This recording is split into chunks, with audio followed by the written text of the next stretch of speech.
Hello and welcome to 6 Minute English. I'm Alice. And I'm Rob. So, it's nearly exam time again, and the subject of today's show is how to prepare well for an exam. I've got some great tips actually, Alice. Oh, have you really?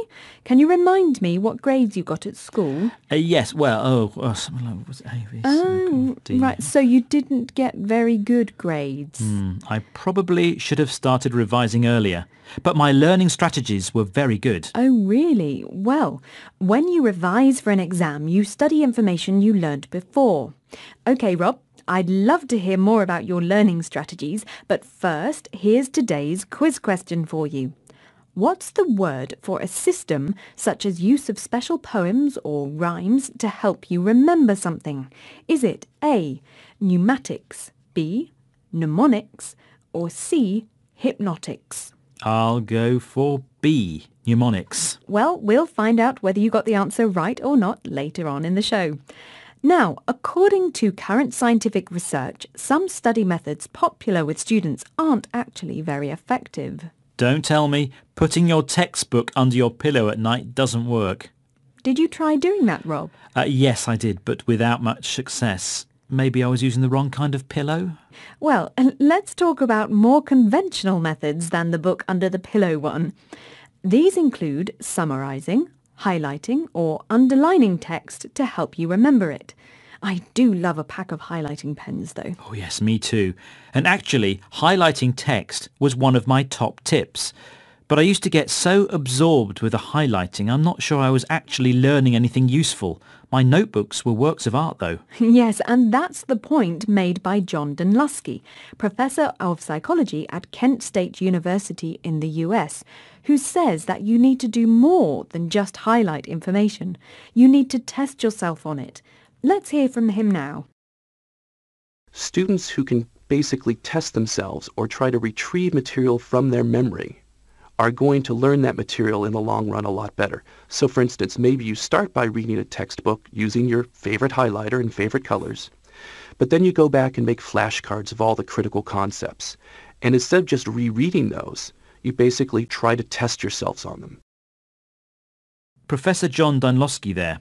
So he says trying to memorize the material isn't enough. You need to do something with it. For example, making flashcards of critical or important concepts and then testing yourself on them. By repeatedly testing yourself on something, you strengthen the pathways between neurons or nerve cells in the brain.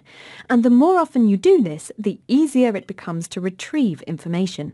And retrieve means to get something back. That's right.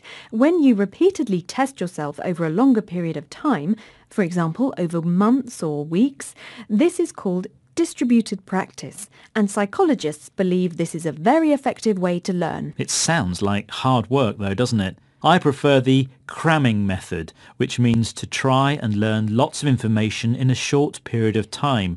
For example, the night before the exam.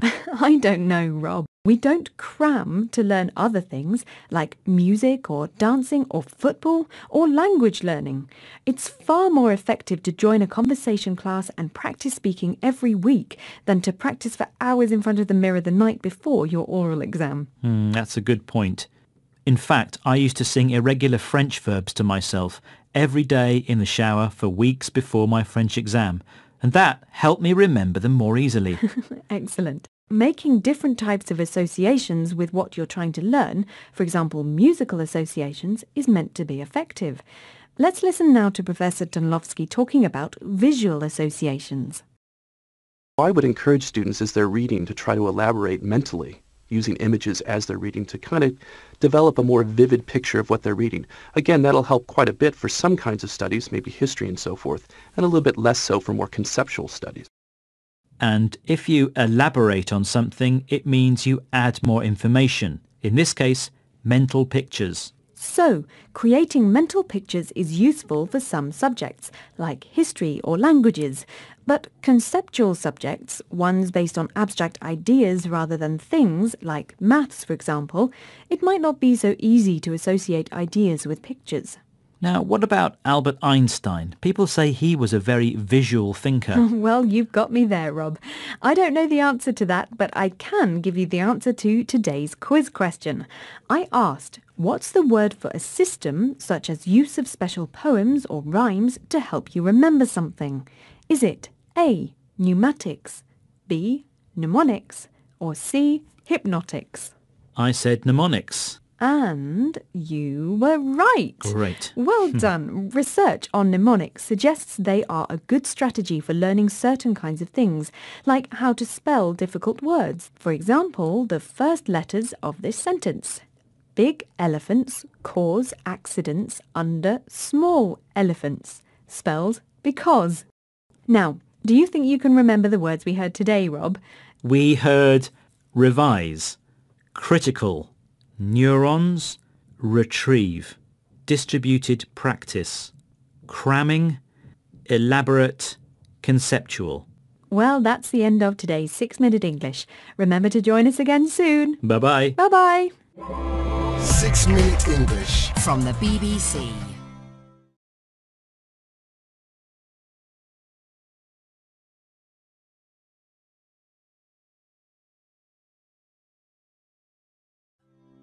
Hello and welcome to 6-Minute English. I'm Alice. And I'm Neil. Hello. Hello, Neil.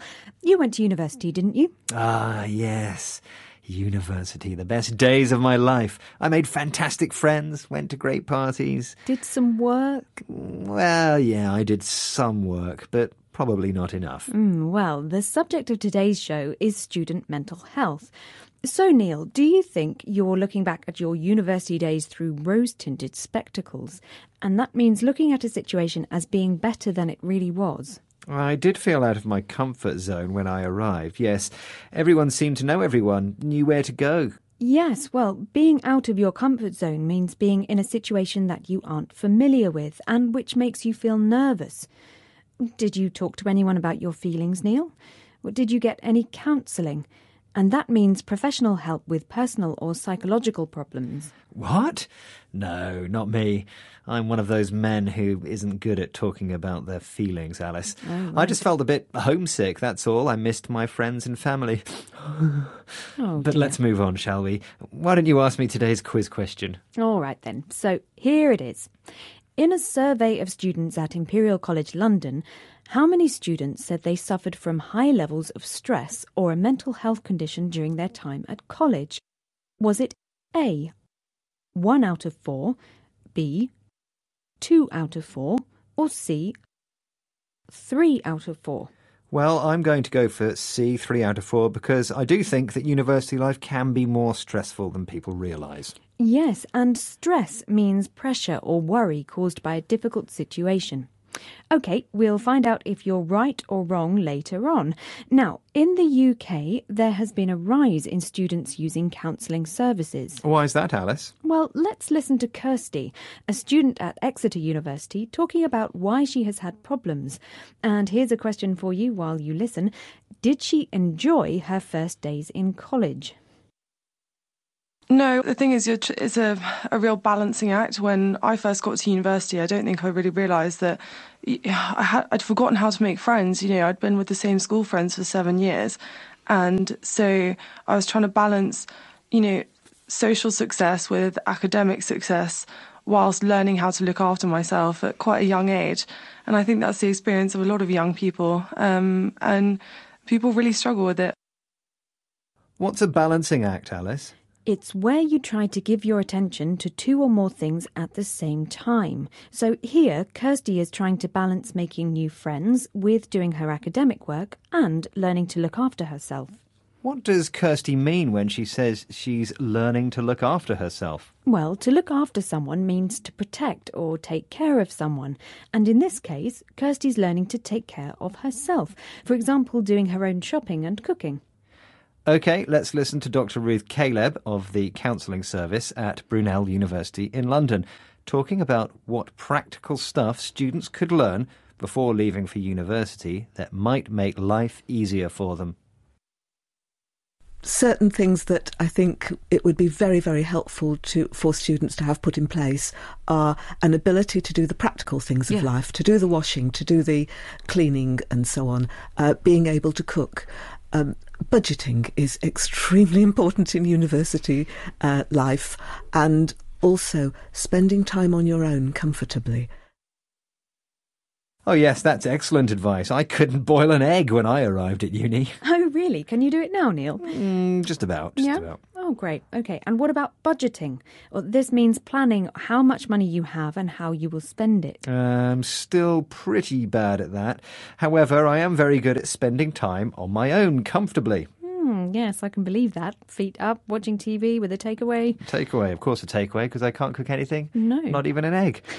You know me so well. So how about the answer to today's quiz question, Alice? All right then. I asked, in a survey of students at Imperial College London, how many said they suffered from high levels of stress or a mental health condition during their time at college? Was it A, 1 out of 4, B, 2 out of 4, or C, 3 out of 4? And I said C, 3 out of 4. Yes, and you are correct. Well done, Neil. The survey completed by over 1,000 students also found that almost 70% of those that suffer from stress do so at least once a week, and 9% of students feel stressed constantly. Stressed means anxious and worried. Well, I feel anxious just thinking about all that stress. Can we hear today's words again? We certainly can. They are: through rose-tinted spectacles, out of your comfort zone, counselling, homesick, stress, balancing act, look after yourself, budgeting, stressed. Well, that brings us to the end of today's 6-Minute English. We hope you've had a stress-free time. Please do join us again soon. You know where to find us, don't you? Go to bbclearningenglish.com, where you'll find grammar points, vocabulary and more editions of 6-Minute English. Goodbye. Bye. 6 Minute English from the BBC.